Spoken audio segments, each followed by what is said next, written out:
My name is John Burke, and I'm the Library Director at Miami University's regional campus in Middletown. I want to tell you about a library service we've been providing called Embedded Librarianship. Embedded Librarianship is all about putting a librarian in the Learning Management System, or LMS. The librarian is then available to work with the students from one or more courses. We didn't invent this service. It started in the early 2000s at a number of colleges and has been growing nationally and internationally ever since.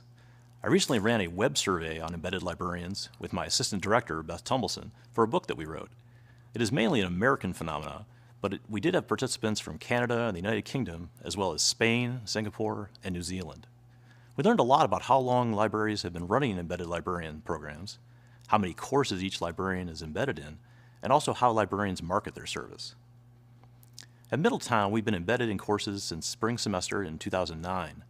That's a total of 8 full semesters, plus a couple of summer courses each semester, or each year.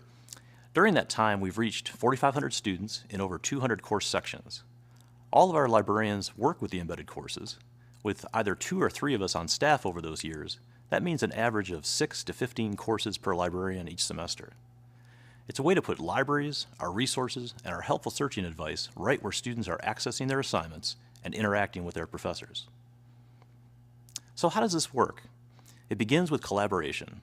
A faculty member invites a librarian to work with her in one or more of her courses. The librarian talks with the faculty member to see what research or information-seeking goals the faculty member has for her students. The librarian needs to know what kinds of sources of information the faculty member will intend for students to use to find supporting materials for their assignments. Another good thing to discuss is which information literacy skills might help the students as they are working on assignments. Perhaps they need help choosing a topic or narrowing their topic to focus it more. Maybe they need guidance on finding relevant information sources. Or perhaps evaluating the information they find is an area they need to grow in, knowing how to separate out scholarly sources if that's what they're required to find. Nearly all students need some assistance citing sources in the text of their papers and in their bibliographies. The faculty member then adds the librarian to her course site or classroom in the LMS. It doesn't matter which LMS system you use, Blackboard, Moodle, Desire to Learn, Sakai, which is what we use at Miami, or others. In our survey, we found librarians working with all of these systems and more. A question that often arises here is what role the librarian will have within the course. Depending on the LMS, there may be a course builder role, like in Blackboard, that gives you some control over the course and putting material into it, or the librarian may just need to be added as an additional instructor, as we do in Sakai. The main thing is that the librarian needs to be able to add content to the course and not just view what's there as the students do. Then the librarian goes to work, setting up links to databases and other resources, adding in short videos on searching, narrowing topics, citing sources, and so forth. The librarian will share ways that she may be contacted by students with questions, email, text, instant messaging, phone, in person. She may also create a discussion board or forum in the LMS classroom for students to post questions as they're doing their research. Some embedded librarians will also hold in-person instruction sessions with face-to-face courses or use a web conferencing tool to meet with distance students. The content of that the librarian adds to the course is very much focused on the specific needs of that course. And it can also change during the semester if more relevant materials are discovered partway through. The whole collaboration might last, again, for just part of a semester, or it may be an entire semester. And it may cover just a single assignment. Maybe there's just one paper in the course or one research opportunity in the course, or there may be several. It all depends on what's going to be most helpful for the students in that course. Embedded librarianship works for e-learning courses that are taught entirely in the LMS. Also goes well with face-to-face courses that use the LMS for posting assignments and for holding out-of-class discussions. And it also works in hybrid courses that are split between virtual and real-time meetings. And at Middletown, we work with all 3 kinds of courses. So why is this useful? Why would you want embedded librarianship to be present in a course? Well, for faculty members, embedding a librarian ensures that research guidance is available for students when they really need it. Faculty can count on students having easy access to the scholarly resources that they are expected to use in the course. There's also the convenience factor of calling on the librarian to assist with needs that develop in the midst of the course.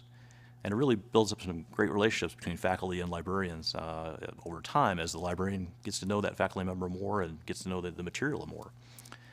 For the librarian, embedding in the course gives them a big picture view of the entire course and easy access to assignment information. This inside view of the course helps the librarian prepare more efficiently and effectively to help students. Generally, librarians will assist a class through a one-shot instruction session or just help individuals who stop in the library. Embedding within the course, though, creates a sustained way to interact with a class over the entire semester. Most importantly, for students, the embedded librarian gives them a familiar person to turn to for research questions. The librarian becomes an approachable member of the course, available to students for just-in-time assistance. And if they're working on an assignment right there in the LMS, the librarian is easy to find, just a click away in the course site.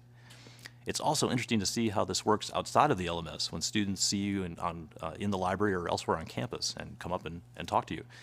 It can be a very interesting process as a librarian to run into people in that way, but another good way to help them. I found a metaphor for embedded librarianship during a trip to Mesa Verde National Park in Colorado this summer. There, the ancestral Puebloans built precarious cliff dwellings in this mountainous area during the 12th and 13th centuries, climbing sheer cliffs to enter and exit the dwelling. One item found in these dwellings were round underground structures called kivas. And kivas were special for a few reasons. First, they appear to have had religious significance to the ancestral Puebloans, although they were likely also used for other family gatherings beyond ceremonies. Second, their architecture allowed them to maintain a temperature in the upper 60s year-round with just a small fire burning. And third, and most connected to embedded librarianship, kivas were limited to the use of an individual family or clan. Every one of the dwellings had multiple kivas to accommodate the different clans and families that lived there or regularly visited for extended stays. I gathered the impression from the rangers who led our tours that you wouldn't just drop in on someone's kiva. Instead, you'd stick to the common areas of the dwelling or to your own kiva. There was a figure at this time, though, who was welcome in any dwelling or kiva. Aztec traders who visited the cliff dwellings to exchange goods and tell stories. The trader was a highly respected guest who was said to be able to enter the kivas and share information with the ancestral Puebloans.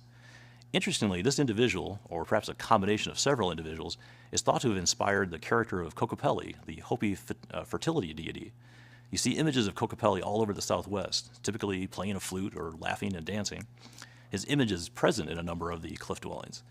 Now, if we imagine the LMS classroom used by students and faculty for a course to be the kiva, then the embedded librarian is Kokopelli, a trusted and invited individual who can enter this space and share information and experiences. Dancing and flute playing are optional, but perhaps not a bad idea. The librarian can be a welcome guest so long as she maintains the trust of students and faculty and provides a useful service. Well, this imagery and my experience with embedded librarianship inspires me to remain useful to students by finding new ways to interact with them and teach them skills.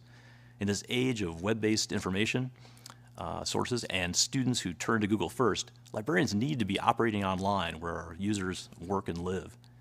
As more courses use the LMS to deliver course content to students, librarians need to be there as much as they need to be inside the library building, if not more. I hope you'll be inspired to put embedded librarianship to work at your institution. As a faculty member, talk to your librarians and see if a collaboration like this is possible for your LMS courses. As a librarian, talk to your faculty members and see if they are interested in piloting an embedded course with you. As a student, be sure to turn to your librarians, embedded or not, when you need research help. Beyond the world of libraries, I hope you will consider how other services can be embedded in the LMS. At Middletown, we've had faculty members decide to embed a service learning advisor in their classes to help students choose service learning opportunities, or embed an educational technologist in a course to teach students how to use Prezi or other technologies. There are many possibilities out there to connect students with the knowledge that they need through the LMS, since that's such a central focus for courses. I also hope you'll be inspired by librarians embedding themselves in the LMS to look at your work and your world with new eyes.